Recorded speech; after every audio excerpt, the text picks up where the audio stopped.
राष्ट्रीय बांधकाम संहितेमधील NBCS 2026 अग्नी आणि जीवित सुरक्षा नियमांअंतर्गत राज्यातील सर्व बांधकाम प्रकल्प, data centre, EV parking, metro स्थानके, वेअरहाऊस, तंत्रज्ञान उद्याने यांसारख्या आधुनिक पायाभूत सुविधांसाठी स्वतंत्र अग्निसुरक्षा निकष लागू होणार असून अग्निसुरक्षा व्यवस्थेत मोठा बदल घडणार आहे, अशी माहिती महाराष्ट्र अग्निशामक सेवेचे संचालक व महाराष्ट्र औद्योगिक विकास महामंडळाचे मुख्य अग्निशामक अधिकारी संतोष वारिक यांनी दिली। अग्निसुरक्षेच्या नियमांचं काटेकोर पालन आवश्यक असून जागरूकता आणि पूर्व तयारीने जीवित आणि वित्तहानी टाळता येईल, असंही त्यांनी सांगितलं। Fire and security association of India FSAI Pune chapter तर्फे आयोजित NBCS 2026 decoded fire and life safety for modern India या तांत्रिक परिषदेत वारिक बोलत होते।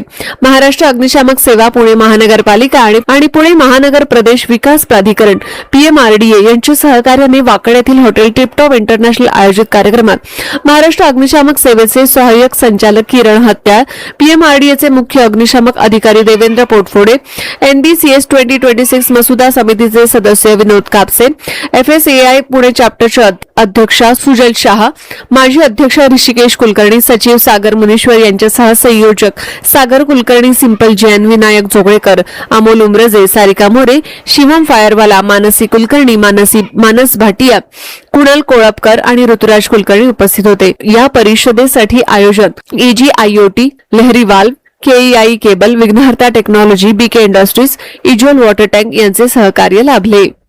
मेरा नाम सुजल शाह है और मैं fire end security association of India Pune chapter की प्रेसिडेंट हूँ और आज हम यहाँ पे एकत्रित हुए हैं NBCS 2026 डिकोडेड सेमिनार के लिए। तो NBC जो है नेशनल बिल्डिंग कोड, वो बिल्डिंग में सेफ्टी सिस्टम्स का एक कोड है। NBC 2016 जो था उसके ऊपर अभी NBC 2026 नया कोड बना है। तो आज हम लोग यहाँ पे सब इकट्ठा हुए हैं ये जानने के लिए और समझने के लिए कि NBC 2016 से 2026 में क्या चेंजेस हुए हैं, इसका क्या मतलब बनता है और सारे जो बिल्ट एनवायरनमेंट में डेवलपर्स है, कंसल्टेंट्स है, कॉन्ट्रैक्टर्स है, वो लोग जिस प्रकार से काम करते हैं या जिस प्रकार से डिजाइनिंग करते हैं उसके ऊपर इसका क्या इम्पैक्ट है। पुण्यामध्ये fire and security association of India यांच्या माध्यमातून नॅशनल बिल्डिंग कन्स्ट्रक्शन स्टँडर्ड 2026 याबद्दल कार्यशाळा आयोजित करण्यात आली होती।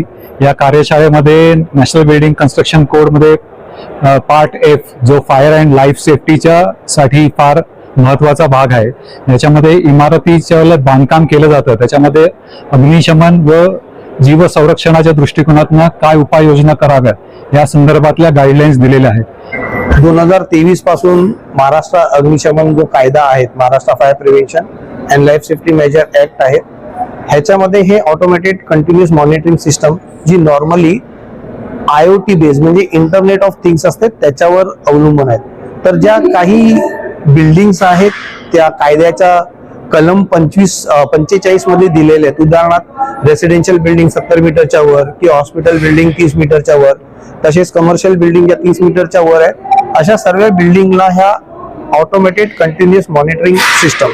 सो नॉर्मली सर्वसाधारण भाषामध्ये अगर सांगायचं झालं म्हणजे समजा तुम्ही एका ठिकाणाहून दुसऱ्या ठिकाणी वगैरे पण अगर जाता आहात आणि तुम्ही गुगल मॅप वगैरे टाकतात तर तुम्हाला ट्रॅफिक किती आहेत, कुठल्या रोडला किती ट्रॅफिक आहे, कुठला रोड सिंपल क्लिअर कट मध्ये कसा आहे हे तुम्हाला इंटरनेटच्या माध्यमाद्वारे तुम्हाला कळतं। सिमिलरली नॉर्मली आपल्या ह्या ज्या बिल्डिंग मधल्या जे काही सिस्टम्स असतात, साधं पाण्याची टँक घ्या किंवा पंप घ्या, हे नॉर्मली आपण बघतो की कधी कधी हे प्रॉपरली मेंटेन नसतं। जी फायरची टँक असतात त्याच्यामध्ये पाणी बरोबर व्यवस्थित नसतं किंवा खाली असते, सिस्टम बरोबर मेंटेन नसतात, तर हे ऍक्च्युअली व्यवस्थित असायला पाहिजे। नॅशनल बिल्डिंग कन्स्ट्रक्शन स्टँडर्ड्स प्रत्येक बिल्डिंग बांधताना त्याला काही एक विशिष्ट प्रकारचे नियम पाळावे लागतात। 2026 साली नियमावली आली आहे कन्स्ट्रक्शन स्टँडर्ड मध्ये आणि त्याच्या संदर्भात लोकांमध्ये अवेअरनेस पसरवण्यासाठी किंवा त्याच्यातल्या ज्या गोष्टी महत्त्वाच्या गोष्टी आहेत त्या जनसामान्यांमध्ये पसरवण्यासाठी हा कार्यक्रम आज आम्ही ठेवला आहे।